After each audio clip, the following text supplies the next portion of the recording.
PAI Universitas Pendidikan Indonesia, dan juga selamat pagi Pak Usup Romli MPD telah juga bergabung di ruangan 11 ini sebagai pemateri ataupun narasumber kita pada hari ini. Perkenalkan, saya Syam Aditya Ramdhani, saya dari Program Studi Pendidikan Teknik Bangunan dan akan membantu teman-teman dalam menjalankan atau mengikuti kegiatan Pekanan Kuliah Duha Tutorial PAI Universitas Pendidikan Indonesia pada semester ganjil tahun 2020-2021. Kita awali kegiatan dengan bacaan basmalah bersama. Bismillahirrahmanirrahim. Saya ingatkan kembali bagi rekan-rekan yang baru masuk ataupun belum mengganti nama akunnya, bisa diganti dengan format yang telah disampaikan. Dan jangan lupa juga untuk mengisi presensi pada link yang telah disampaikan, tautan yang telah dibagikan dengan data yang benar. Segala puji bagi Allah, Allah yang Maha Ghafur, Allah yang nikmatnya tak pernah bisa kita ukur, hingga rasanya di pagi yang cerah, agak mendung ini masih banyak sekali nikmat darinya yang nampaknya masih sedikit kita ucapkan puji beserta syukur. Salawat serta salam juga tak henti-hentinya mari kita sampaikan kepada manusia terbaik, teladan umat, uswatun hasanah, contoh terbaik, yakni Rasulullah Muhammad Sallallahu Alaihi Wasallam. Alhamdulillah, pertemuan kita pada pekan ke-4 tutorial PAI Universitas Pendidikan Indonesia pada hari Sabtu tanggal 10 Oktober 2020 ini, insya Allah teman-teman dalam keadaan sehat walafiat. Teman-teman juga di masing-masing domisili teman-teman diberikan kelancaran setiap kegiatan, dan tentunya dari saya senantiasa diberikan bahagia tidak hanya di dunia tapi juga sampai ke akhir kelak, amin ya rabbal alamin. Sebelum dimulai, saya sampaikan bahwa Pekanan Kuliah Duha pada pagi hari ini akan membahas atau bertema Islam dan kebangsaan.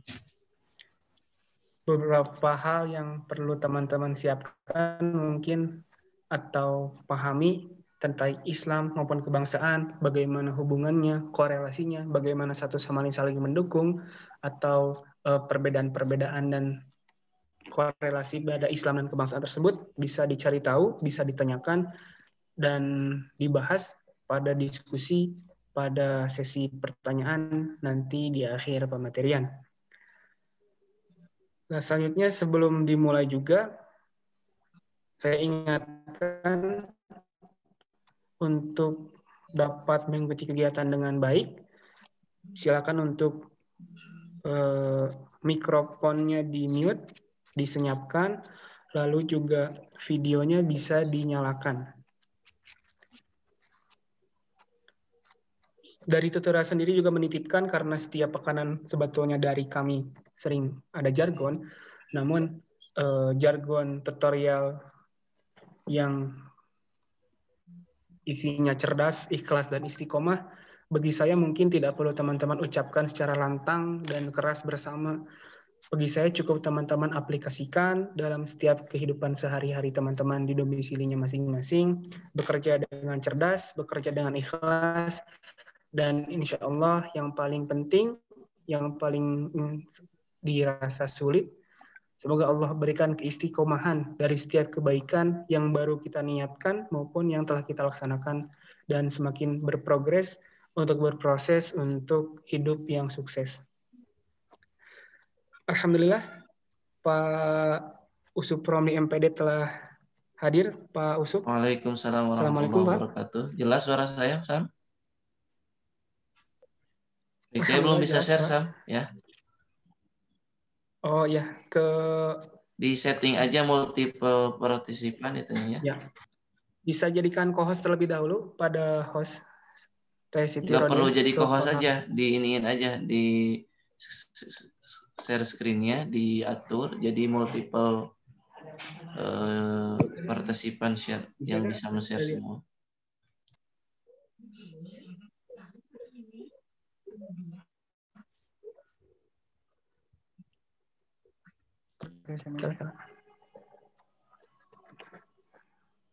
Bentar ya Pak.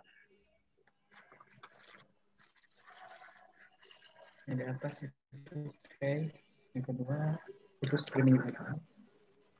Yang kedua. Yang kedua, Sam.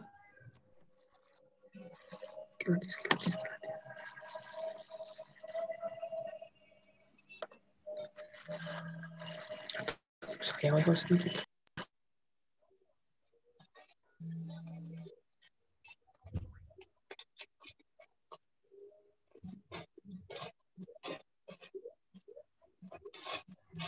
Masih belum, Sam?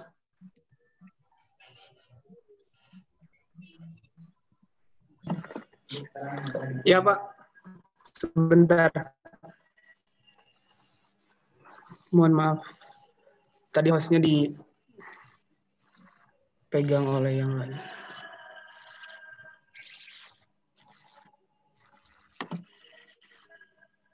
Itu di share screen, ada tanda panah kecil di situ. Silakan Pak, bisa dicoba. Siap. Baik. Saya menggunakan PowerPoint yang sudah dibuat oleh ketua penyelenggara ya. Dan insya Allah ini akan lebih mudah kita pahami. Lihat ya. Silakan Sam, saya kembalikan lagi ke Sam. Halo. Kak nggak bisa tadi bikin.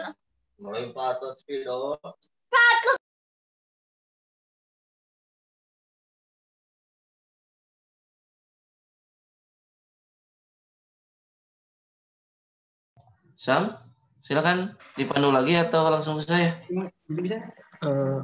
Saya sebelumnya izin dulu Pak untuk penyampaian hari ini yang dari Bapak akan langsung di-share ataupun ditembak ke YouTube mungkin karena tadi ruangan yang saya alokasikan untuk ditembak ke YouTube mengalami kendala. Jadi mohon izin waktu 2-3 menit mungkin ya Pak untuk ada pengaturan terlebih dahulu biar teman-teman yang tidak kebagian masuk ruangan maupun dari kampus daerah bisa mengikuti pematerian dari Bapak. Oh gitu. Kalau yang room yang lain sama dibuat juga di YouTube.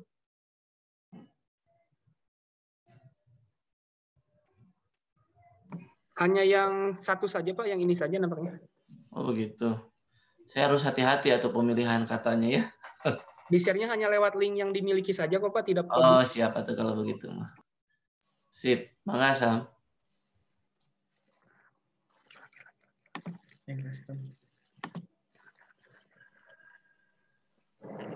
Kudu kopi itu. Enggak, yang custom bisa. Kemudian siapa punya? Belum bisa. Kenaun itu. Katanya udah disandingkan, jadi nggak bisa disandingkan lagi. Memangnya yang itu nggak bisa dimulai lagi gitu di live streamingnya kan nggak bisa.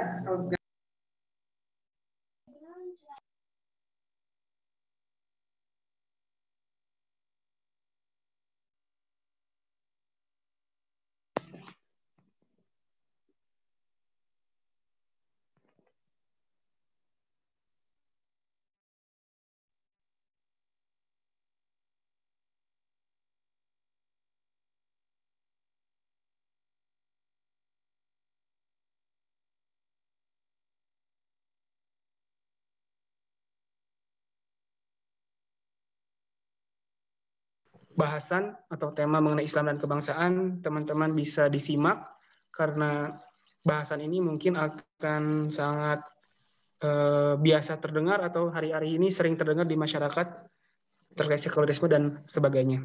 Waktu dan tempat disilakan Pak Suprami MPD. Baik, terima kasih Kang Syam. Bismillahirrahmanirrahim. Assalamualaikum warahmatullahi wabarakatuh.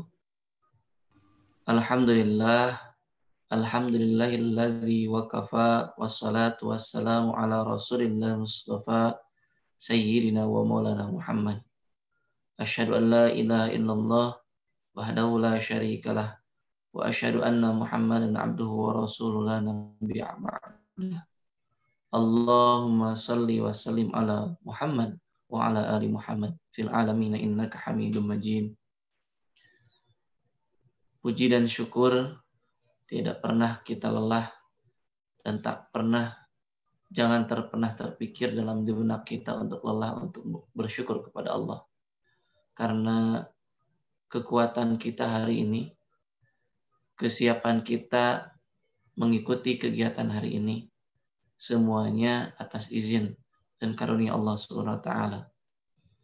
Kalaulah memang kita dengan penuh semangat datang untuk menghadiri majelis ilmu ini, atau dengan menggunakan HP, laptop untuk bergabung join di Zoom ini, hakikatnya Allah yang menggerakkan hati kita.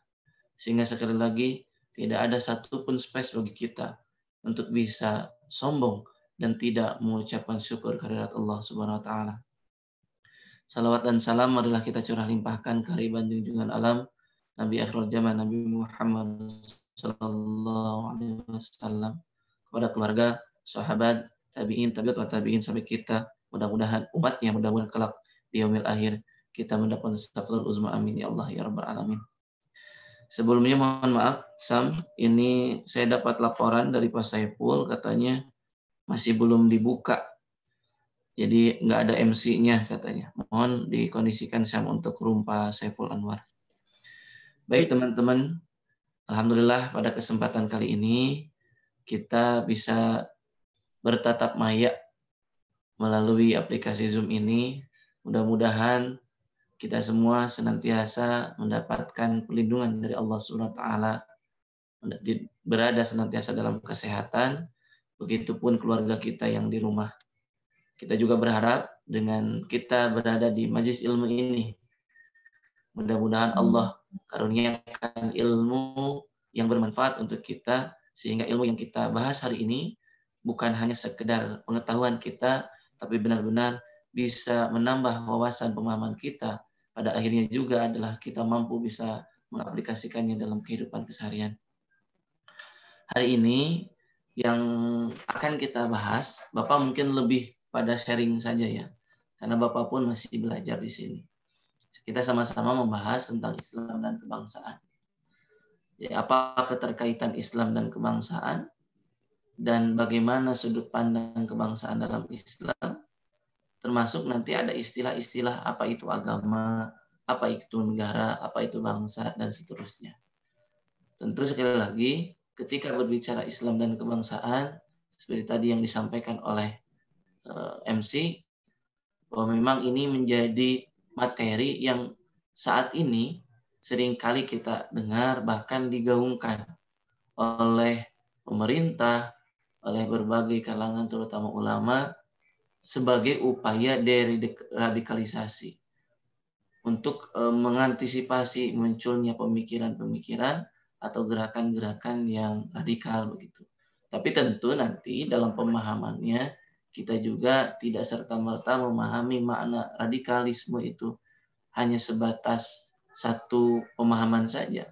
Kita harus mengakomodir pemahaman-pemahaman yang lain pula. Nah, di sini saya menggunakan PowerPoint yang sudah dibuat oleh langsung ketua penyelenggara, yang insya Allah dengan PowerPoint ini kita semua bisa lebih paham tentang Islam dan kebangsaan ini. Baik, pertama yang akan kita bahas adalah pemahaman istilah. Yang pertama adalah agama. Teman-teman sudah belajar ya di bab pertama metodologi memahami Islam tentang pengertian agama. Ada yang dari Sanskerta, ada yang dari pendapat para ahli. Intinya adalah kalau dari segi bahasa A itu tidak, agama itu hancur. Kalau dalam bahasa yaitu ya. Kalau secara istilah banyak pendapatnya, diantaranya adalah di dalam agama itu ada aturan-aturan, yang mana aturan-aturan itu akan melindungi kita sebagai penganutnya atau yang membenarkan ajaran agama tersebut, sehingga kita akan mendapatkan bimbingan, pedoman, mendapatkan kebahagiaan di dunia dan akhirat. Kalau kita berbicara tentang pengertian agama secara tadi bahasa, A itu tidak, agama itu hancur, maka seharusnya dengan kita beragama maka akan terhindar dari berbagai masalah. berbagai macam kehancuran-kehancuran.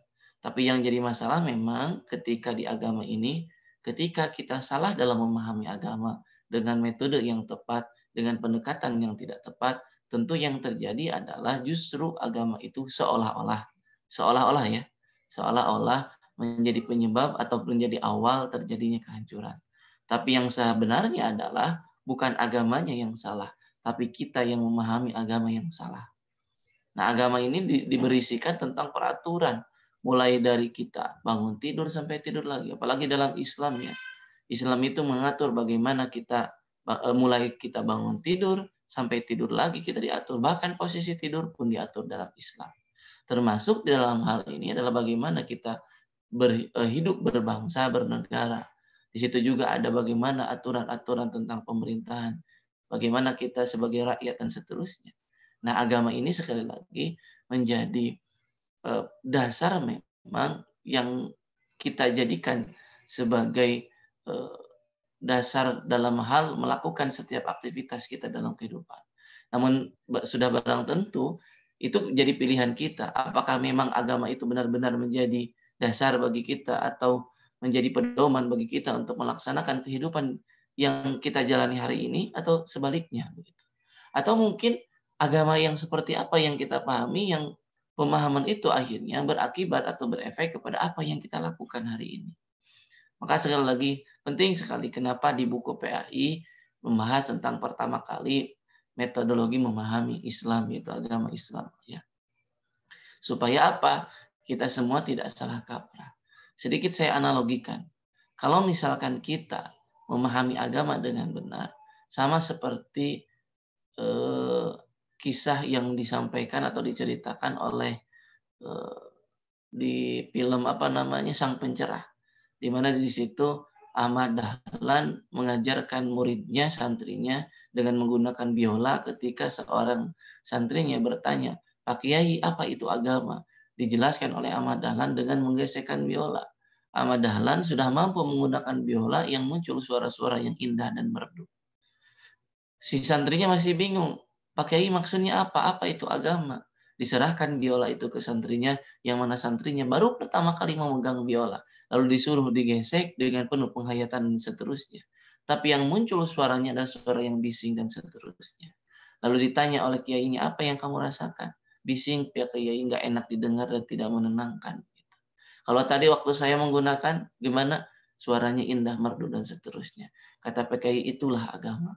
Agama ketika dipahami dengan cara yang baik, kita bisa amalkan dengan sesuai dengan apa yang diperintahkan, yang dicontohkan oleh Rasulullah SAW, maka yang muncul adalah ketenangan, keindahan, ya, kedamaian. Tapi kalau misalkan kita belum mampu memahami agama, atau mungkin salah dalam memahami agama, seolah-olah agama itu menjadi sesuatu yang mengganggu dan seterusnya. Nah, ini yang memang harus dipahami. Saya tidak akan banyak panjang lebar membahas tentang ini ya, karena sudah dibahas di kelas.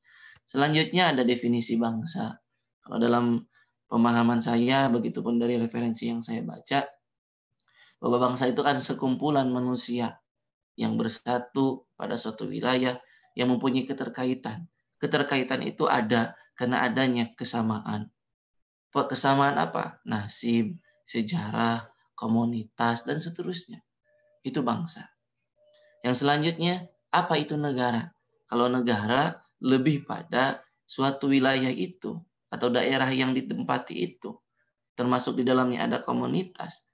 Yang membedakannya itu adalah kalau negara itu sudah ada pemerintahan yang mengatur mulai dari ekonomi, politik, sosial, budaya, dan pertahanan keamanan serta yang lainnya. Sehingga kalau di negara itu ada unsur-unsur yang harus terpenuhi minimal 1, rakyat, 2, wilayah, dan yang ketiga, pemerintah yang berdaulat atau diakui oleh negara yang lain. Kalau Anda pernah belajar ilmu ketatanegaraan atau di PKN, ada de facto, ada de jure, dua-duanya harus terpenuhi di suatu negara. Dalam ayat Al-Quran surat Al-Hujurat ayat 13 yang dijelaskan, ya ayuhan nas, bahwa Allah menyampaikan, wahai seluruh kalian manusia, inna khalaqnakum min zakarin wa unsa, bahwa Allah itu menciptakan dari kita itu dari laki-laki maupun perempuan. Wa syu'uba wa qabaila lita'arufu, berbangsa-bangsa, bersuku-suku.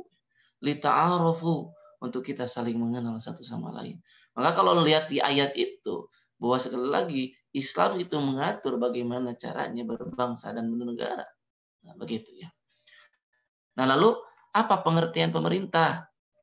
Teman-teman tentu sudah familiar dengan istilah pemerintah. Ya, kalau pemerintah itu adalah, kalau saya bahasakan, organisasi yang memiliki kewenangan untuk membuat dan menerapkan suatu hukum perundang-undangan di wilayah tertentu. Nah, itu pemerintah. Artinya pemerintah adalah bagian dari negara. Pemerintah adalah bagian dari bangsa yang bernegara. Dan pemerintah pun diatur bagaimana caranya dalam Islam tentang seharusnya seperti apa pemerintahan itu berjalan. Tapi tentu sekali lagi, dalam memahami agama ini tidak serta-merta kita secara tekstual saja, secara parsial memahami ayat-ayat atau hadis-hadis yang berkaitan dengan pemerintah atau politik. Nah, selanjutnya ada rakyat. Rakyat itu siapa? Ya tentu sekelompok orang yang memiliki hak dan kewajiban seperti halnya pemerintah. Kewajiban rakyat adalah mengikuti perintah atau pemerintah, tapi rakyat pun punya kewajiban juga. Kalau rakyat itu orang yang berada di wilayah suatu negara atau bangsa yang posisinya adalah yang diatur, yang dibina, yang diayomi, dan seterusnya. Nah, itu mungkin pemahaman istilah. Silakan teman-teman perkaya di mencari referensi-referensi yang lain. Nah, sekarang mulai nih kita masuk klasifikasi hubungan agama dan negara. Yang pertama, ada yang sekularistik, ada yang integratif, ada yang interseksional. Kalau bahasa menurut siapa ya, saya coba menayangkan slide yang satunya lagi. Mohon maaf, izin. Ada pendapat yang menyebutkan bahwa tiga aliran hubungan Islam dan negara itu menurut Munawwar Syadzali itu, satu, Islam adalah agama yang paripurna termasuk negara. Yang kedua, Islam tidak ada hubungannya dengan negara. Dan yang ketiga, Islam mencakup prinsip dan tata nilai bernegara. Nah, itu di antara pendapat yang menjelaskan tentang bagaimana hubungan agama dengan negara. Nah, kalau misalkan yang sekuleristik yang gimana? Kalau pemahaman di sini kan sekuler itu artinya memisahkan antara agama dan negara. Artinya urusan agama tidak diurus oleh negara. Dan sebaliknya agama jangan ikut serta mengurus agama. Ada yang misalnya integratif. Apa integratif? Ya, artinya menjadi kesatuan yang utuh. Nah, kalau interseksional, yaitu saling mengisi satu sama lain atau memiliki pemahaman yang bahwa agama itu adalah menjadi bagian dari kita bernegara. Kalau integratif itu agama itu dengan negara itu bersatu. Kalau dengan bahasa Munawwar Syadzali itu tadi satu, Islam itu agama yang sangat kafah, termasuk agama pun diatur dalam Islam, termasuk bernegara maksudnya. Terus yang selanjutnya, Islam itu tidak ada kaitannya dengan agama. Yang selanjutnya, ada Islam itu menjadi dasar dalam bernegara. Apa bedanya? Karena saya pernah belajar fikih begini ya. Jadi, dan termasuk mengkaji ayat Al-Quran, pertama misalkan saya ingin menjelaskan bahwa pemahaman yang pertama bahwa Islam itu sudah mengatur bagaimana kita beragama dan bernegara. Maaf, kita sudah diatur bagaimana kita bernegara. Artinya tidak boleh keluar dari itu misalkan. Ya, sehingga ini nih orientasinya warga negara tentang keagamaan dalam konteks kehidupan negara yang muncul adalah seperti ini. Mohon maaf, bukan ini.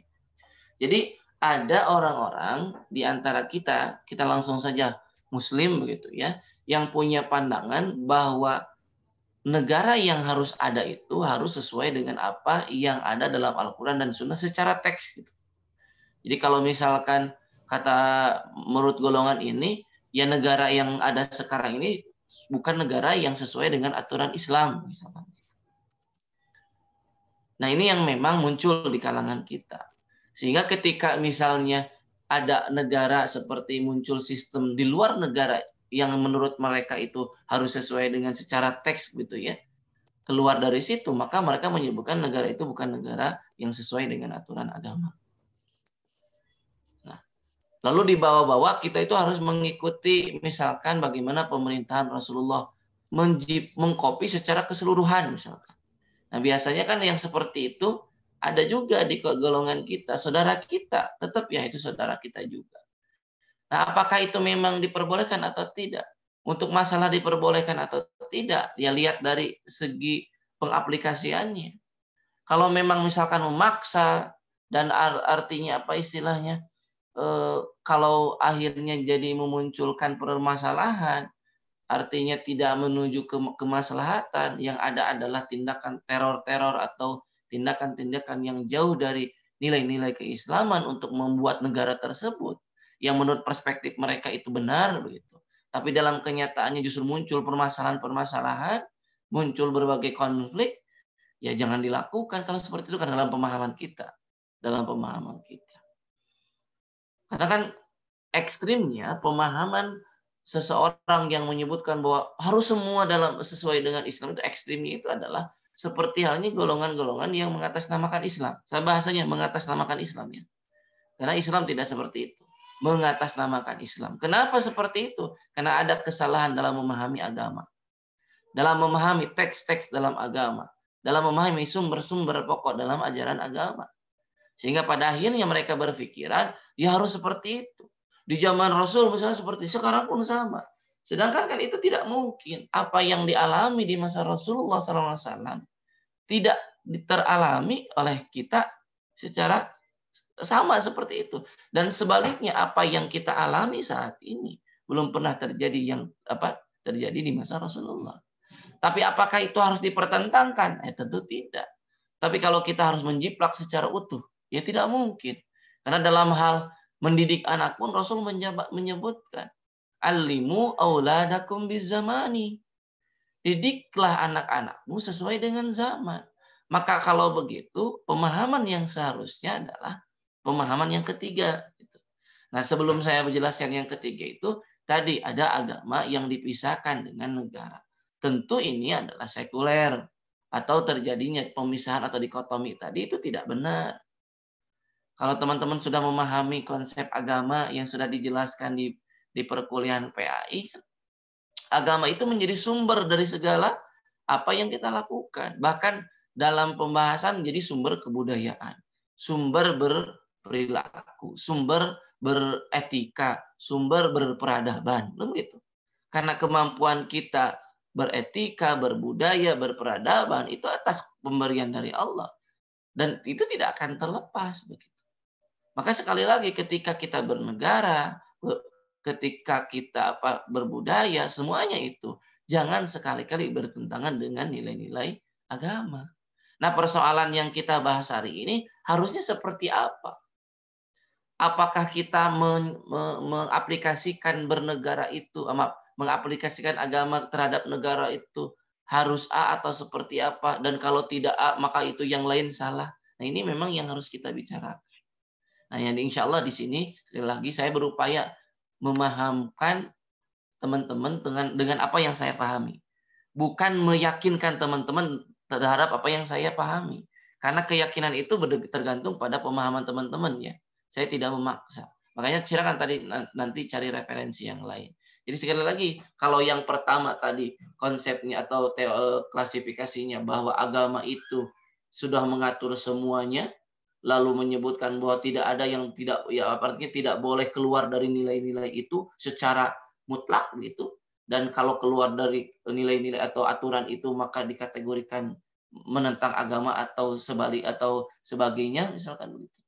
Atau disebutlah ada orang yang menyebutkan kalau misalkan kita tidak menggunakan aturan ini, kata mereka yang memahami pemahaman tadi, bahwa kita itu termasuk togut gitu ya, para pengikut setan. Sampai saya pernah suatu waktu disebut pengikut setan, pengikut togut. Padahal saya dosen agama begitu ya. Kenapa bisa seperti itu? Karena kata yang bersangkutan Bapak itu ikut ke sistem itu sistem togut. Siapa yang membuat sistem itu? Pemerintah katanya. Pemerintahnya tidak sesuai dengan Al-Quran dan Sunnah. Dalam perspektif mereka. Karena Bapak itu kerjanya di lembaga di universitas negeri, yang universitas negeri itu mengikuti aturan pemerintah, maka Bapak pun adalah bagian dari togut. Bapak kafir, katanya gitu. Nah, tentu pemikiran-pemikiran seperti inilah yang harus dihindari. Kalau kita memahami ayat-ayat Al-Quran secara utuh, memahami hadis-hadis juga secara utuh, apakah memang harus seperti itu kita bernegara? Ini yang harus kita cermati. Maka kalau kita sekali lagi memahami agama berkaitan dengan pemerintahan negara berbangsa, dengan hanya menggunakan ayat-ayat yang dipotong-potong saja, ini sekali lagi akan terjadi berbagai permasalahan. Ya, muncullah ISIS. Nah, ISIS itu apakah Islam? Kalau menurut saya bukan. Yang mengatasnamakan Islam. Ada terorisme dan seterusnya. Sampai ada yang melakukan bom bunuh diri begitu. Katanya waktu di Tamrin tuh ada bom bunuh diri, menyebut diri bahwa dia jihad di jalan Allah. Padahal kan itu jihad di jalan Tamrin, bukan jihad di jalan Allah. Nah, itu karena kesalahan dalam memahami. Tapi kita bukan berarti menafikan keberadaan mereka ya. Itu terjadi realitas di masyarakat kita. Sehingga memang nantinya orientasi warga negara kita tentang keagamaan itu agama sebagai ideologi, ada agama sebagai sumber etika, ada agama sebagai sub-ideologi. Kalau agama sebagai ideologi, ya tadi bisa jadi dia punya pemikirannya itu tidak apa ya, keras begitu. Tidak bisa mentolerir atau mengcover hal-hal yang memang memungkinkan terjadi di saat ini. Mohon maaf sebentar ya.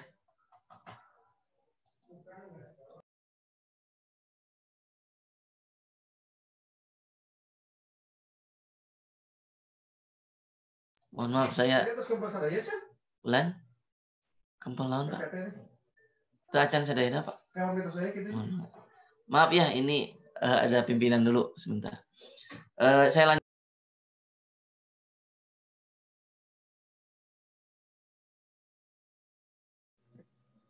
Maaf Pak, termute Pak, mohon maaf. Jadi yang dimaksud agama sebagai ideologi itu berarti memang agama itu jadi ideologi. Tapi tetap dalam hal ideologi ini, ketika kita salah kaprah dalam memahami agama, maka yang muncul adalah ideologi-ideologi yang bertentangan dengan agama itu sendiri. Begitu. Maksud saya begitu ya. Jadi bukan berarti semua agama ketika sebagai ideologi itu salah, tidak. Tapi ketika kita memahami agama dengan cara yang salah, maka muncul pemahaman-pemahaman yang salah pula. Termasuk dalam hal ini yang kedua, agama sebagai sumber etika. Nah, kalau agama sebagai sumber etika, tentu seharusnya adalah kita dalam beretika, berkomunikasi, hablum minanas dengan lingkungan kita itu tentu harus sesuai dengan nilai-nilai agama. Dan sekali lagi tetap kalau agamanya dipahami secara benar, maka yang muncul adalah etika-etika yang saling menghormati, saling menghargai perbedaan, saling mengisi kekosongan dari satu yang lain. Jadi saling melengkapi satu sama lain. Sampai kan dalam Islam diatur atau ya. Dalam hadis disebutkan barang siapa yang beriman kepada Allah dan yaumil akhir, falyukrim jaruhu. Kan begitu.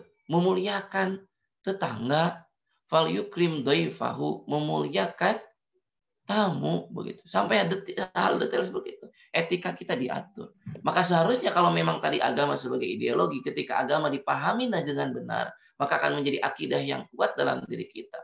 Maka akidah itu sudah kita pahami dengan benar juga, maka memunculkan suatu keinginan kita untuk terus menjalankan setiap apa yang diperintahkan oleh Allah dan Rasul-Nya. Maka buahnya itu adalah akhlak yang baik, etika-etika atau sikap-sikap yang munculnya juga adalah sikap-sikap yang mencerminkan Islam itu sendiri. Damai mendamaikan, tenang menenang, selamat menyelamatkan.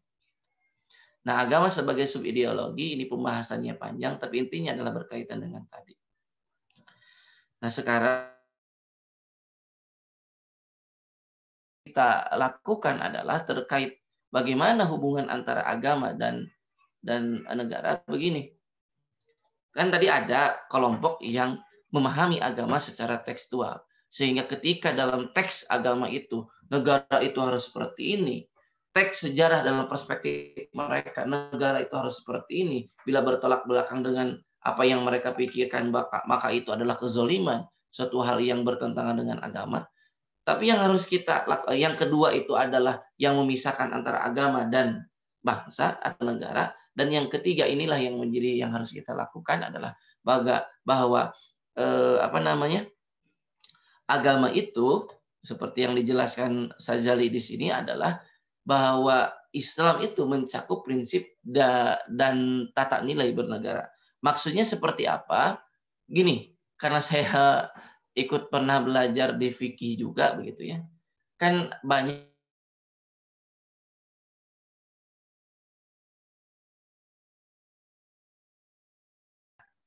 ada orang yang memaknai itu secara letterlek gitu ya, atau secara teks bahwa kita itu harus sesuai dengan Rasul. Kalau Rasul tidak melakukan ini, tidak begitu.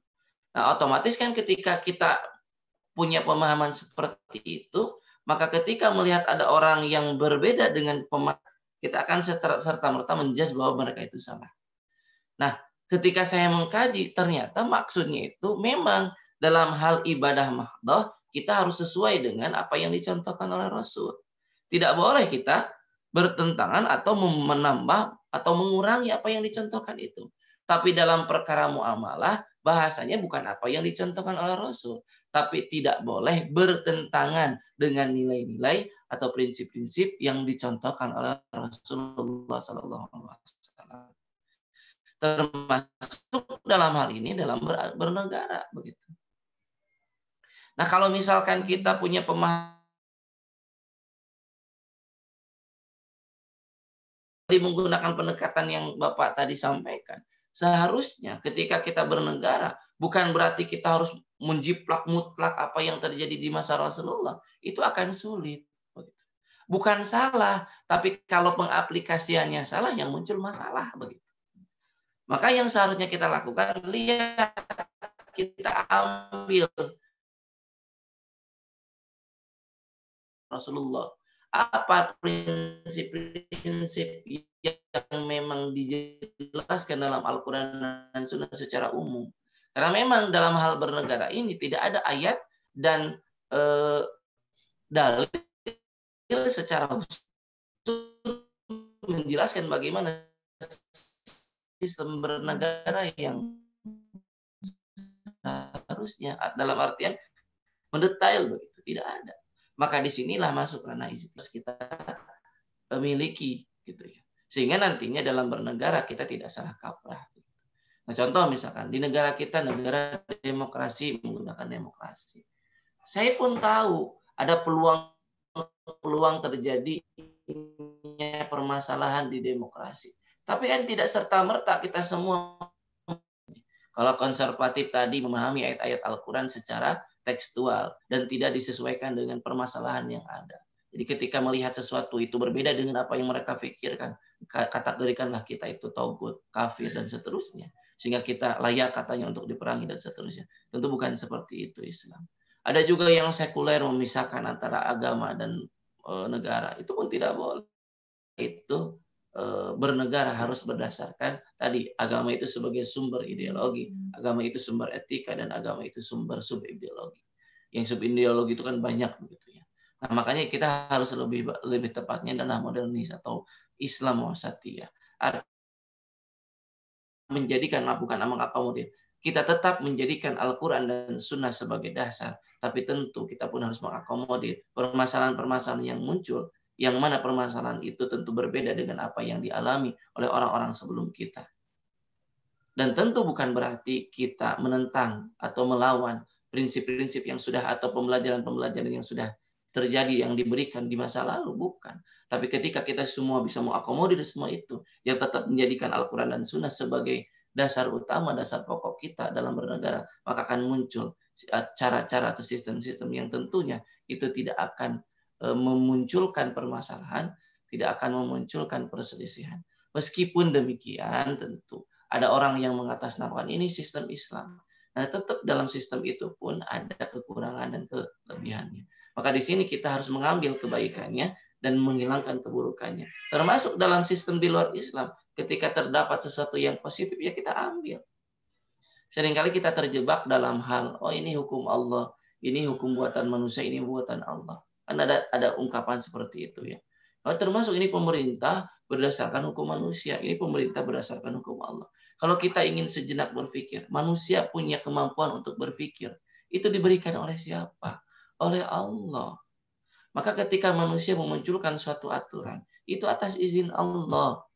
Maka ketika aturan itu terjadi, maka itu pun atas izin Allah. Maka yang harus kita teliti adalah hukum itu bertentangan atau tidak dengan hukum Allah. Kalau tidak bertentangan dengan hukum Allah, otomatis hakikat hukum itu adalah pemberian dari Allah. Itu diantara misalkan dalam ilmu fikih begitu ya, usul fikih. Itu mungkin teman-teman mudah-mudahan ada yang sudah paham. Nah, strategi internalisasi nilai-nilai agama dalam kebijakan negara gimana? Satu, adanya masalah publik yang dapat dipecahkan melalui nilai-nilai yang dimiliki suatu agama. Dua, merumus ulang nilai agama untuk mengurangi unsur privasi menjadi unsur publik. Tiga, kerjasama antara pemuka agama dengan pihak pemerintah. Empat, fokus utama internalisasi nilai bukan pada nilai sebagaimana kata benda, melainkan sebagai kata kerja atau proses. Yang selanjutnya, nilai-nilai agama harus terumuskan dalam bentuk tujuan, sarana, dan aksi yang jelas dan yang bersifat universal. Nah, kalau kita berbicaranya agama bukan hanya Islam, yang mana di Indonesia itu bukan hanya Islam saja agama, maka memang perlu ada pendekatan-pendekatan, ada cara-cara yang memang jangan sampai terpisah juga. Haruslah kita sebagai sesama Muslim, sesama manusia, sesama bangsa Indonesia harus mau bersatu untuk bagaimana kita bisa saling memahami satu sama lain, memunculkan solusi gitu ya dalam hal bernegara. Makanya di sini adanya masalah publik yang dapat dipecahkan melalui nilai-nilai suatu yang dimiliki oleh suatu agama. Bisa jadi kan ada tambahan dan sebagainya. Yang dimunculkan tentu adalah sisi toleransinya dalam hal hablum minan nasnya begitu. Kalau dalam hal hablum minallah itu akidah ya tentu kita tidak bersilang pendapat dengan agama yang lain tidak. Tapi dalam menyelesaikan permasalahan-permasalahan yang ada, tentu kita harus saling mengisi satu sama lain. Karena Islam pun mengajarkan itu. Terus yang selanjutnya perumusan ulang nilai agama untuk mengurangi unsur privasi menjadi unsur publik. Maksudnya bagaimana? Di sini berarti karena memang sekali lagi yang menjadi masalah adalah ketika agama itu salah difahami. Maka ketika pemahaman itu supaya lurus harus ada perumusan. Bukan perumusan ulang agamanya, nilai-nilai dalam agama yang nilai itu bukan hanya perspektif privasi saja, tapi publik pun memahami itu. Contohlah konsep toleransi. Bagaimana konsep toleransi yang dipahami dalam Islam dengan konsep toleransi yang dipahami oleh di luar Islam itu sama-sama dipahami satu sama lain. Sehingga tidak ada paksaan di dalamnya. Tidak ada orang yang memaksa kita menggunakan atribut-atribut yang menggambarkan yang lainnya. Dan sebaliknya. Kita tidak memaksa orang juga dan seterusnya. Nah, itu yang memang yang harus kita lakukan saat ini. Tentu prosesnya juga tidak akan mudah. Yang selanjutnya kerjasama antara pemuka agama dengan pihak pemerintah. Nah, disinilah karena negara di dalam negara itu adalah ada pemerintah yang mana pemerintah itu punya kewenangan untuk menentukan suatu kebijakan, maka tentu disinilah pemerintah harus bisa menjadi partner terbaik atau menjadi wadah bagaimana masyarakat kita dalam hal bernegara itu senantiasa berlandaskan nilai-nilai agama sesuai dengan kepercayaannya masing-masing tentunya. Terus yang selanjutnya fokus utamanya itu adalah internalisasi nilai, internalisasi nilai bukan pada nilai sebagai kata benda, melainkan sebagai kata kerja atau proses. Terus yang terakhir nilai-nilai agama harus terumuskan dalam bentuk tujuan, sarana dan aksi yang jelas. Tadi ya perumusan ulang itu membahas ke sini. Terus selanjutnya di sini Pancasila kesepakatan politik relasi agama negara. Jadi artinya relasi nilai-nilai Islam dan Pancasila itu seperti apa. Kita harus paham. Jangan sampai kita menyebutkan atau mempertentangkan antara Islam dan Pancasila. Yang mana kalau kita lihat dari sejarahnya Pancasila itu adalah sejarahnya tidak lepas dari nilai-nilai Islam. Pertama, ketuhanan yang Maha Esa. Di dalam Islam ada tauhidullah. Nah, itu ada referensi-referensi yang luar biasa banyak. Yang kedua, nilai ilahiyah. Ya, nilai ilahiyah di sini adalah bahwa ketika kita dalam bernegara di bernegara itu ya, kita harus meyakini bahwa Allah itu memberikan kita tanggung jawab untuk bagaimana kita bisa menjaga negara ini menjadi negara yang baldatun thayyibatun wa rabbul ghafur. Kenapa? Saya ingin sedikit berpendapat saja gini dan ingin mengajak teman-teman berpikir begitu ya. Kan kita itu diciptakan oleh Allah ke muka bumi ini dengan sebaik-baiknya penciptaan tentunya. Tapi kita tidak diberikan hak untuk memilih 3 hal. 1, wajah atau identitas maksudnya, identitas. Yang kedua, jenis kelamin. Yang ketiga, orang tua. Kita tidak memilih Allah ketika Allah menciptakan kita, kita tidak memilih bagaimana bentuk hidung kita, tidak secara fisik ya, tidak memilih bentuk mata kita, tidak memilih membentuk rambut, memilih bagaimana rambut dan seterusnya. Dalam identitas juga kita tidak memilih di mana kita akan dilahirkan. Ini yang harus teman-teman pahami, bahwa kalau memang itu adalah sudah ketentuan yang pasti yang tidak bisa kita rubah, sebenarnya di dalamnya adalah Allah sudah memberikan tanggung jawab kepada kita. Maksudnya bagaimana? Ketika Allah misalkan menjadikan kita hidup atau lahir di negara ini, Allah yakin dengan adanya kita di negara ini, kita bisa berkontribusi untuk menjaga negara ini, bisa memberikan kontribusi positif kepada negara ini supaya negara ini menjadi negara yang adil, makmur dan seterusnya. Sehingga nanti peranan rakyat itu apa sih? Begitu ya. Bukan hanya pemerintahnya saja, rakyatnya juga bisa berperan untuk berkontribusi menjadikan negara ini negara yang baldatun thayyibatun wa rabbul ghafur. Sisanya nanti silakan Anda cari ya, bahwa Allah itu tidak memberikan pilihan atau kita tidak meminta kepada Allah tentang jenis kelamin kita tentu. Makanya diharamkan tuh yang namanya LGBT, diharamkannya tuh operasi gender dan seterusnya. Dan Allah pun tidak memilihkan siapa orang tua kita. Maka orang tua yang teman-teman itu, sebagai orang tua teman-teman itu adalah orang tua terbaik yang Allah berikan kepada kita. Maka tanggung jawab kita adalah bahagiakan mereka. Sama halnya seperti tadi ketika Allah menjadikan kita negara atau bangsa rakyat di negara ini, negara Indonesia, maka Allah pun memberikan tanggung jawab agar negara ini menjadi negara yang memang kita bisa ada di dalamnya untuk berkontribusi, menjadikan negara yang baldatun thayyibatun wa rabbul ghafur. Selanjutnya ada nilai insaniyah, yaitu hablum minan nas, bagaimana kita hubungan sesama manusia. Dalam Islam juga ada nilai ukhuwah. Ukhuwah itu macam-macam. Ada ukhuwah imaniyah, ada ukhuwah insaniyah, ukhuwah wataniyah, yaitu persaudaraan sesama negara. Yang selanjutnya ada nilai muzakarah, di mana di situ harus ada musyawarah. Musyawarah itu mengutamakan komunikasi yang positif, bukan perdebatan, apalagi saling cerca, saling menghina satu sama lain. Dan yang terpenting adalah nilai keadilan. Suatu negara dikategorikan negara yang baik adalah negara yang menjalankan nilai-nilai keadilan ini. Tentu landasannya adalah nilai-nilai ilahiyah, nilai-nilai insaniyah, nilai-nilai ukhuwah, dan tentunya dilakukan dengan cara pendekatan musyawarah.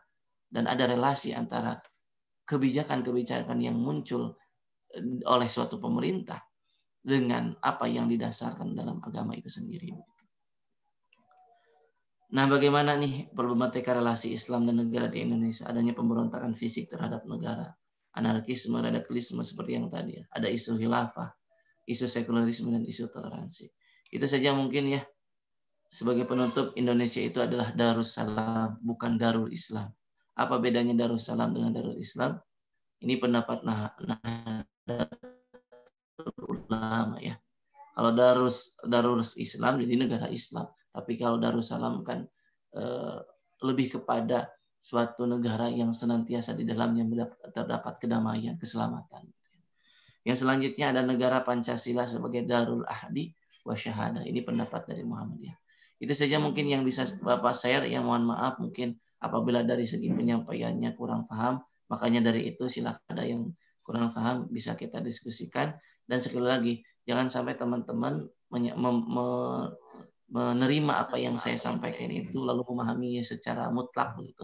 Tetap harus ada informasi atau referensi pembanding sehingga nantinya pemahaman teman-teman terkait Islam dan kebangsaan itu lebih menyeluruh dan lebih komprehensif lagi. Terima kasih. Saya kembalikan kepada moderator. Silakan Kang Syab. Baik, terima kasih. Pak Usut Romli MPD telah menyampaikan bagi saya, bagi kami pematerian yang sederhana, bisa dikatakan cukup singkat, Pak. Saya tadinya masih ingin lebih lama, namun Waktu ya Sam ya, karena saya ya tahu, Pak, karena saya juga yang mengatur jadwal, jadi jadwal harus 9.50 selesai. Saya udah tidak konsekuensi itu, lebih 2 menit, sama maaf Sam. mungkin karena ada dari narasi ataupun contoh kasus yang seringkali ditemui secara dekat di masyarakat saat ini, jadi mohon maaf. Jadi bagi saya jadi sangat menarik apa yang dibahas karena relevansinya dan hubungannya dengan apa yang terjadi, termasuk mungkin beberapa hal yang terjadi pada bangsa ini, demo dan lain sebagainya. Silakan bagi teman-teman, barangkali dari penyampaian tadi ada yang mau ditanyakan, ditanggapi, ataupun mau menambahkan dari sudut pandang lain dari teman-teman, saya persilakan. Silakan kita Bisa sharing di langsung sini ya. Kalau lewat mau berpendapat suara juga, atau ada di chat, Pak. ada di chat. Oh, sudah ada. Muhammad Rizky bertanya. Kang, boleh lewat ini mic? Boleh, silakan. Iya, langsung aja ya. Maaf sebelumnya. Namanya ganti dulu pakai NIM itu. NIM-nya berapa? Oh iya Kang, maaf. Biar gak... Ini mahasiswa saya, Kang Sam. Oh iya, saya Pak. ini. Belum puas di kelas terusnya gimana, Pak? Oh, belum terbahas di kelas ini teh. Oh iya. Silakan Ki. Ya Pak, langsung ya. Jadi tadi menurut dengan presentasi yang kesepakatan politik relasi antara agama dan negara itu kan ada implementasi nilai-nilainya, yaitu nilai ilahiyah, nilai insaniyah, ukhuwah, muzakarah, dan keadilan. Tapi kalau kita patokan dalam keadaan kehidupan berbangsa dan bernegara kita sekarang nih, kalau menurut pendapat saya itu Allah yang menentukan, tapi manusia itu cuma bisa merencanakan. Saya rasa belum ada implementasi untuk realisasi terhadap nilai-nilai yang dibangun dari relasi agama dan negara. Menurut Bapak, sebenarnya ini cuma sebuah kesepakatan aja atau memang mesti dijalani? Karena menurut saya pada zaman sekarang ini implementasi itu saya rasa nggak ada, Pak, sepenuhnya. Walaupun terkadang kita lihat masih diusahakan, tapi saya lihat itu pergerakannya nggak ada, Pak. Jadi sekedar cuma peraturan tanpa adanya realisasi untuk dijalani, Pak. Terima kasih. Menurut Bapak, tanggapan Bapak gimana? Langsung dijawab atau gimana, Sam? Boleh langsung dijawab saja mungkin, Pak, biar langsung terbahas bila ada tambahan dan lainnya. Baik, gini, saya ingin membuat suatu analogi ya, bahwa kepemimpinan dalam Islam itu sama seperti sholat berjamaah. Ada yang memimpin, ada yang dipimpin. Sholat berjamaah itu bisa berhasil atau terlaksana bukan karena ada imamnya saja, tapi ada makmumnya. Tapi sholat berjamaah pun tidak serta-merta terjadi kalau hanya rakyatnya saja atau makmumnya saja. Perlu ada orang yang dipilih untuk menjadi seorang imam.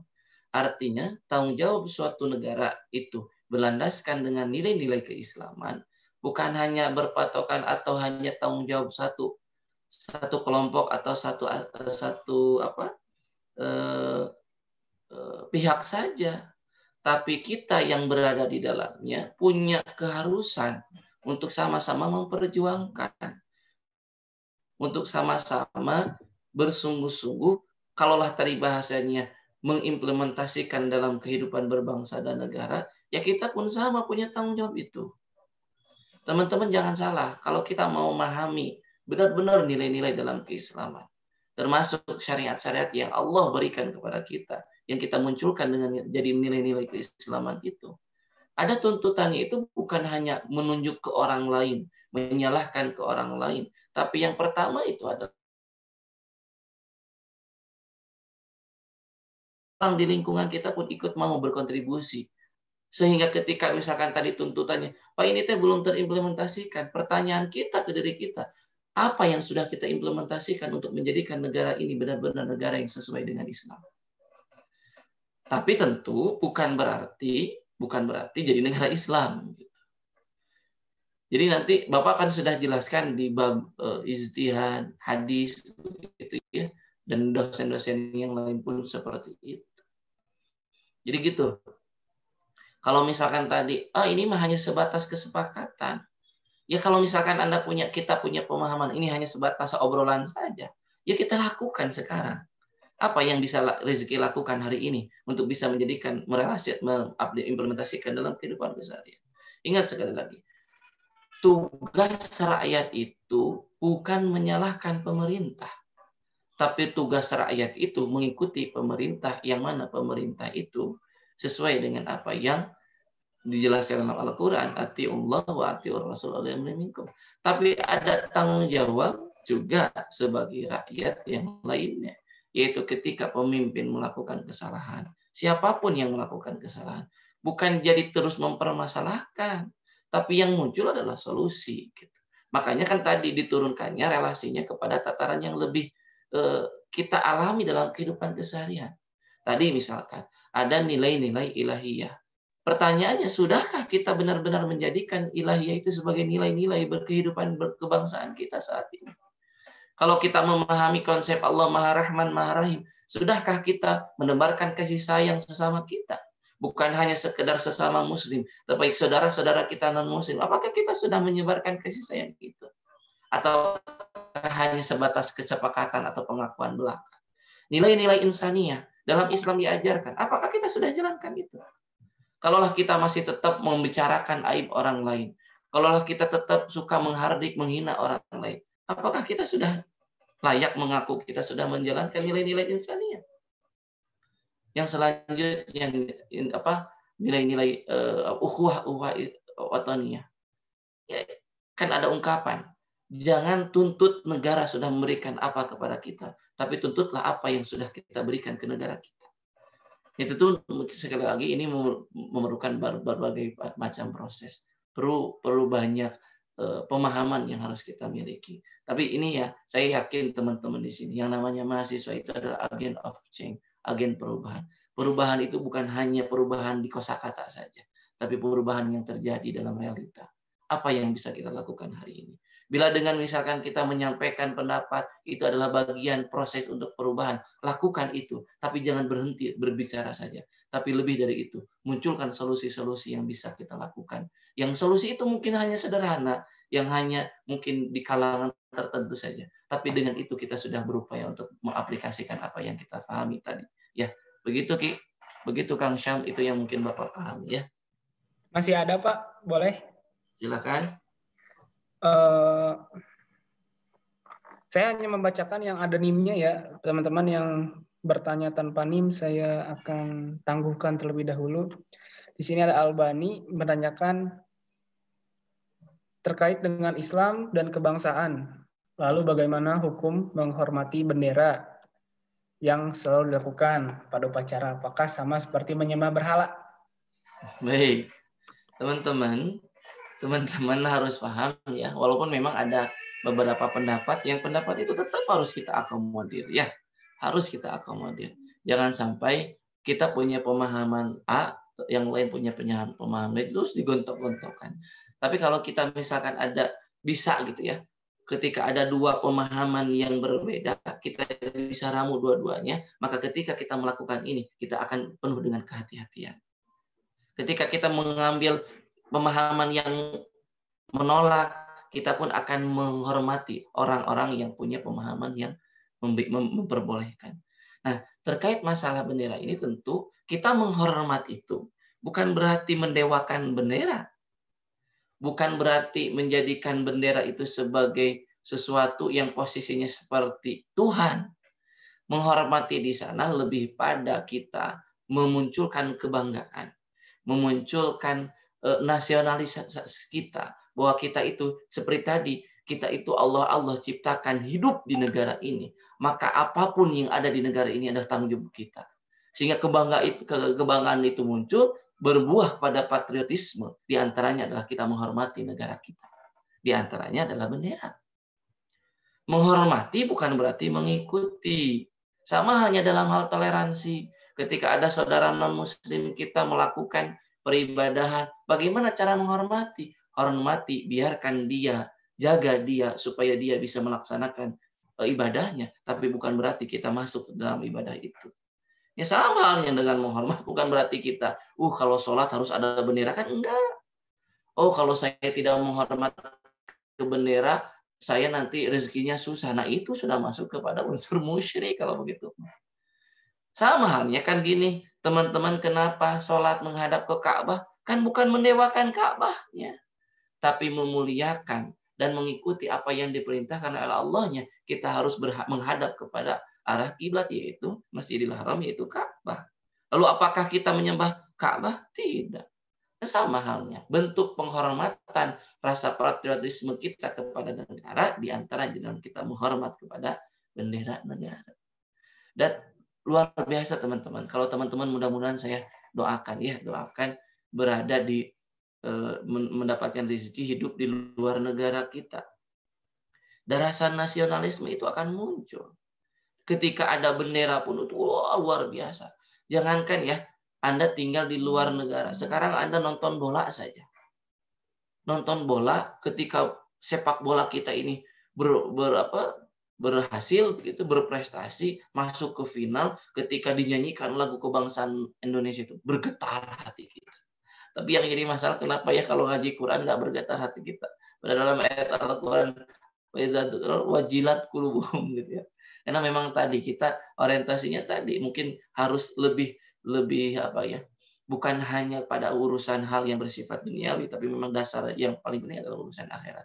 Jadi sekali lagi, menghormat ke bendera itu bukan menyembah berhala.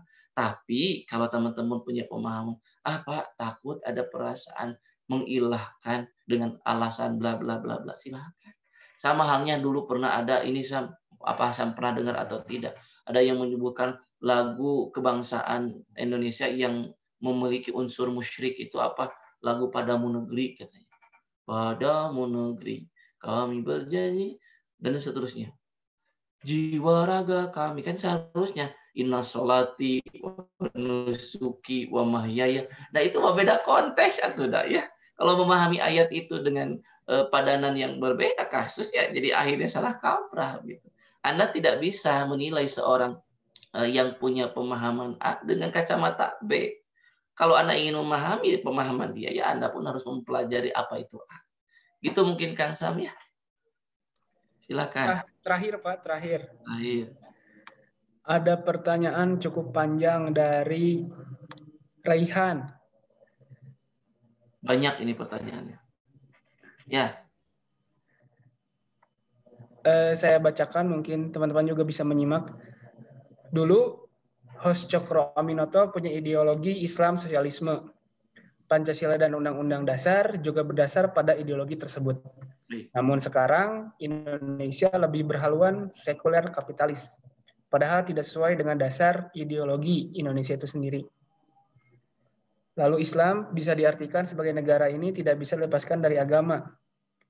Islam memandang, mungkin maksudnya bisa diartikan negara ini tidak bisa dilepaskan dari agama. Sosialis berarti dasar negara kita adalah kesejahteraan sosial. Mungkin meminta tanggapan Bapak terkait apa yang terjadi dan perbedaan. Bisa dikira, saya rasa tadi ada korelasi sama yang tadi ditanyakan Rizky mungkin Pak. Ya. Konsep dan pelaksanaan kenapa beda gitu. Baik. Ya ini, pertama saya jadi teringat nih, konsep ideologi Islam sosialisme yang dimunculkan host Cokro Aminoto dalam kajian sejarah. Saya dapat ilmu ini ketika saya ngajar SPAI di prodi sejarah. Nah, teman-teman harus hati-hati, sosialisme di sini bukan marxisme ya, bukan jadi komunis begitu ya. Yang tadi dijelaskan oleh teman Anda bagus tuh di bawah, lebih kepada kesejahteraan sosial. Memang konsepan awal. Dan kalau misalkan kita berbicara konsepan awal ya, Al-Qur'an bukan kurang di mana gitu. Jelasnya gitu ya. Kitab yang paling sempurna, kitab yang paling istimewa dibandingkan, dan tidak ada kitab yang bisa membandinginya gitu ya. Tapi dalam kenyataannya kenapa kita sebagai Islam kok gini-gini juga gitu. Ini kan yang terjadi sebenarnya itu juga. Ini yang harus kita pikirkan juga. Janganlah dalam hal urusan negara gitu ya. Dalam urusan misalkan aturan-aturan yang kita buat sendiri saja. Yang kita sendiri misalkan gini ya. Anda ketika mau masuk kuliah punya planning yang luar biasa hebat. Aturan mainnya gini. Tapi kenyataannya kan sering kali begitu ya. Kita merasa malas dan seterusnya. Maka di situ harus ada kesungguhan, ada komitmen di dalamnya. Nah, apakah ketika seperti itu bisa dikaitkan juga dengan negara? Wallahu alam ya. Karena saya tidak bisa menilai secara keseluruhan. Karena bangsa ini bukan hanya 1-2 orang saja. Negara ini bukan 1-2 orang saja. Tapi bisa jadi 1-2 orang itulah yang mempengaruhi dan memiliki pengaruh yang besar yang menyebabkan terjadinya apa yang sekarang terjadi. Tapi yang perlu teman-teman sadari, kalau misalkan negara itu dipengaruhi oleh individu tertentu, maka kenapa tidak individu yang terbaik yang muncul? Kalau memang itu masalah. Yang individu itu memberikan solusi, bukan menjadi mempermasalahkan saja. Ya memang yang kejadian sekarang kenapa jadi sekuler kapitalis? Nah kalau di situ kan harus ditarik tuh runtun sejarahnya panjang tuh. Kenapa bisa seperti itu? Ya tentu kalau misalkan berbicaranya sudah sekularis liberalis, udah lepas dari nilai-nilai agama. Kenapa kok bisa seperti itu? Ada faktor apa? Ya tentu ada faktor internal, ada faktor eksternal. Ya kalau kita bahas panjang pastinya. Nah tapi yang harus kita pahami, terkadang ketika kita memahami masalah, ketika kita menghadapi masalah, tidak memahami penyebab terjadinya masalah itu, biasanya kan kita bingung bagaimana menyelesaikan masalah itu. Ya sama halnya ketika kita memahami, misalkan ingin memahami masalah yang kejadian sekarang, lalu kita tahu tuh, oh ini penyebabnya nih, faktor-faktornya nih A sampai Z. Yang jadi masalah adalah kita seolah-olah tidak punya kehati-hatian, tidak punya kepekaan, tidak punya persiapan untuk menyelesaikan itu. Sehingga akhirnya dari generasi ke generasi seolah-olah ya, bukan berarti tidak ada orang yang memperjuangkan itu. Karena tadi mungkin ada kelompok-kelompok yang mungkin tadi lebih berpengaruh sehingga memang itu yang akhirnya mengarahkan bangsa kita misalkan seperti yang disampaikan oleh Rayhan ini lebih kepada sekuler kapitalis. Nah kalau sekuler kapitalis kan lebih terlihatnya itu di ekonomi ya. Bagaimana kita bebasnya luar biasa, memang terjadi kesenjangan sosial dan seterusnya. Yang pada akhirnya ekonomi itu mempengaruhi kepada politik dan pemerintahan. Maka dalam Islam itu antara politik, ekonomi, ya, pemerintahan itu tidak boleh terlepas dari nilai-nilai agama. Maka ketika yang satu unggul misalkan ekonomi akan mempengaruhi. Bisa jadi misalkan negara itu malah jadi dikomersialisasikan. Atau sebaliknya yang hanya politik saja yang muncul. Akhirnya suatu masalah yang ada di dunia ini terus dipolitisasi. Ini yang terjadi kan begitu. Makanya Islam sekali lagi agama yang sangat utuh dan tidak boleh terlepas, integral begitu. Ketika kita berbicara ekonomi yang bernilaikan nilai-nilai Islam. Kalau kita berbicara politik yang bernilaikan nilai-nilai Islam. Bukan berarti harus negara Islam ya, harus dipahami itu. Jadi sekali lagi memang jadi tugas kita bersama. Kita tidak boleh mencaci maki individu lah.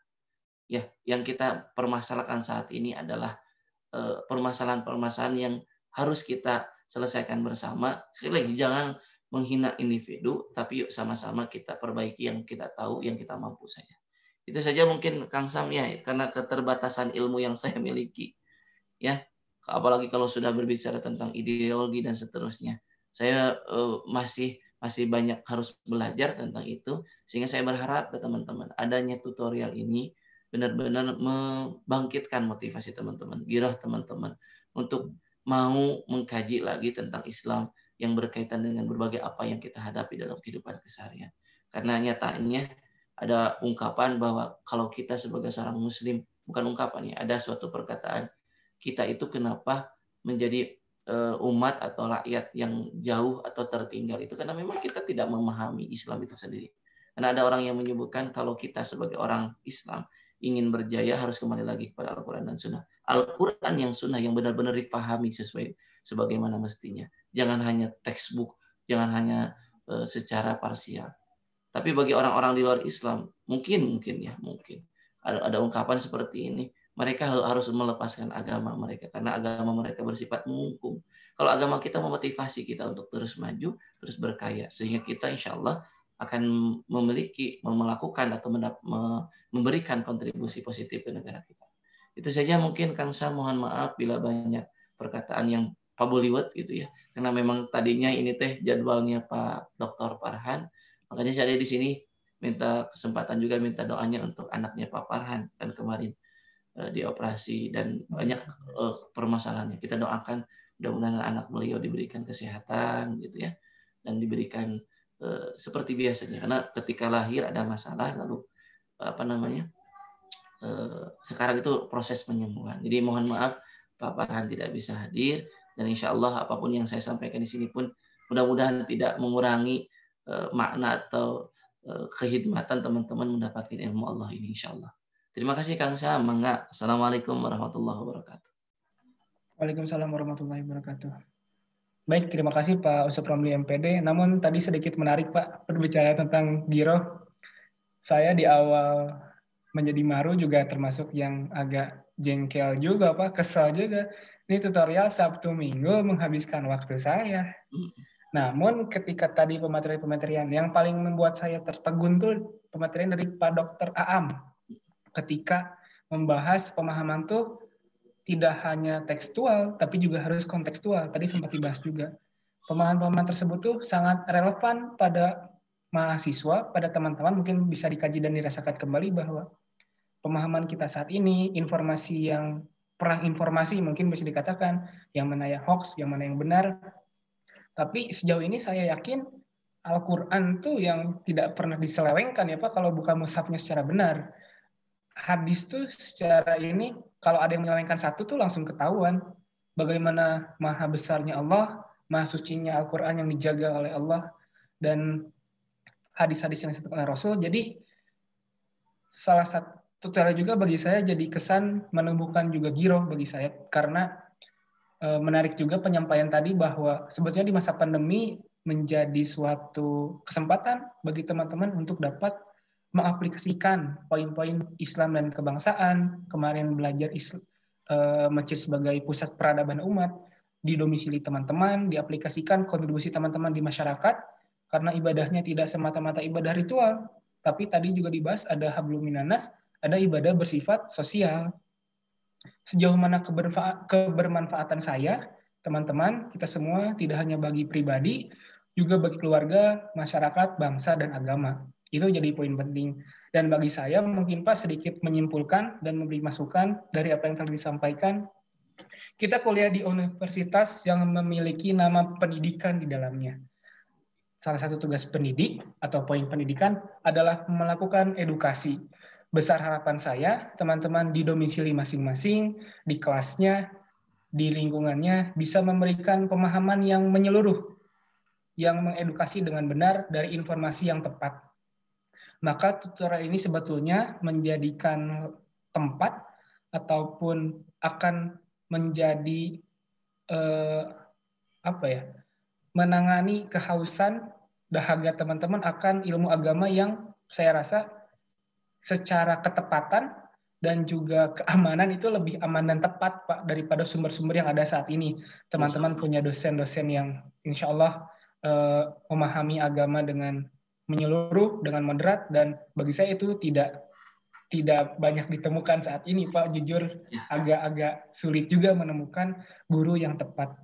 Teman-teman bisa mendapatkan materi, tempat diskusi yang diwadahi oleh kami melalui tutorial para dosen dalam kegiatan hari ini. Jadi silakan teman-teman maksimalkan. Tadi ada juga beberapa pertanyaan yang belum tersampaikan. Bisa teman-teman sampaikan kepada dosen masing-masing ketika kegiatan kelas, ataupun langsung bisa dihubungi Pak Usop Romli mungkin ya.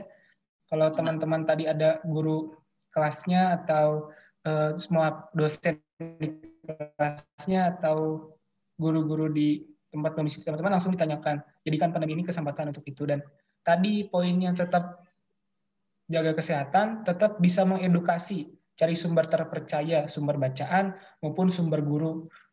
Dan saya kira cukup. Terima kasih sekali lagi kepada Pak Usop Romli MPD yang telah menyampaikan pematerian yang semoga mencerahkan teman-teman di masa yang saya kira materinya sangat tepat Pak. Sedang demo soalnya kemarin. Ada saran sedikit Pak tentang apa yang terjadi kemarin, mungkin sebagai tambahan kepada teman-teman yang baru masuk kuliah juga mungkin sebelum saya tutup. Baik, gini terkait kemarin tidak ada satupun orang yang tidak kesal mungkin ya.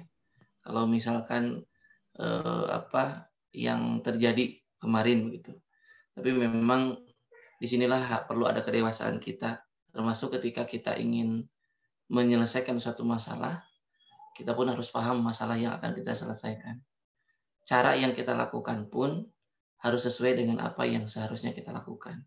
Kalaulah misalkan dengan berdemo itu salah satu jalan, maka jangan sampai apa yang kita niatkan itu dan apa yang kita ikhtiarkan itu pada akhirnya justru malah bertentangan dengan apa yang seharusnya. Saya tidak menyalahkan orang-orang yang berdemo atau yang tidak berdemo, tapi memang ini adalah kenyataan yang terjadi. Tapi sekali lagi tadi, jangan sampai motivasi kita dalam hal apapun itu hanya fokus untuk menyalahkan. Karena kalau misalnya yang Bapak tahu, kebanyakan dari kita, harus kita jujur saja, seringkali menyalahkan sesuatu yang kita tidak ketahui dan kita tidak pahami. Maka ketika teman-teman ingin menyampaikan aspirasi, menyampaikan pemahaman, ini mah masukan dari Bapak. Katakanlah apa yang engkau ketahui, tapi tidak semua yang engkau ketahui engkau katakan. Dari satu sisi, apapun yang teman-teman ingin sampaikan kepada pemerintah, kepada siapapun itu, teman-teman harus paham dengan apa yang teman-teman lakukan, karena itu akan dipertanggungjawabkan juga. Tapi ketika teman-teman menyampaikan itu, kalaulah misalkan ada kekesalan yang memuncak, emosi yang memuncak, tahu gitu, kalau dikategorikan orang-orang seperti itu, dikategorikan binatang, belum disebut apa gitu. Maka yang disitulah muncul akhlak-akhlak yang mulia. Ketika teman-teman menyampaikan aspirasi, tunjukkan akhlak yang mulia. Kalaulah misalkan ketegasannya memang masih dalam batas aturan yang seharusnya, jangan sampai keluar dari itu. Mahasiswa, sekali lagi, kita termasuk saya, punya tanggung jawab juga untuk negeri ini. Maka kalau saya simpulkan, ya negara itu adalah milik kita dan tanggung jawab kita. Sehingga kalaulah kita melihat masalah-masalah di negara ini, bukan hanya terbatas menuntut hak, tapi apa kewajiban kita yang bisa kita berikan ke negara ini. Itu saja mungkin Kang Sam ya. Mohon maaf sekali lagi bila ada hal yang kurang berkenan. Baik, terima kasih Pak. Terakhir sebelum saya tutup, jangan sampai setiap diri dan hati teman-teman diisi oleh rasa menyalahkan dan caci maki. Semangat memperbaiki dan semangat mengedukasi haruslah hadir di insan setiap mahasiswa UPI. Dan dari saya, yakinkan bahwa saya, teman-teman, merupakan solusi dari setiap permasalahan yang terjadi pada bangsa ini 20, 15, 10 tahun ke depan. Jangan pernah menyalahkan, jangan pernah menjudutkan. Terima kasih. Saya tutup dengan mari kita membaca hamdalah bersama. Alhamdulillahirrahmanirrahim. Semoga mohon untuk pengurus jangan live dulu ya. Baik. Semoga apa yang disampaikan dapat bermanfaat hari ini, hari esok, dan kemudian bagi teman-teman, bagi diri pribadi, keluarga, masyarakat, bangsa, dan agama. Silakan teman-teman yang mau meninggalkan ruangan, jangan lupa untuk presensi, tetap jaga kesehatan, jaga semangat, jaga hati. Saya Syam Aditya Ramdhani. Wassalamualaikum warahmatullahi wabarakatuh. Waalaikumsalam. Waalaikumsalam.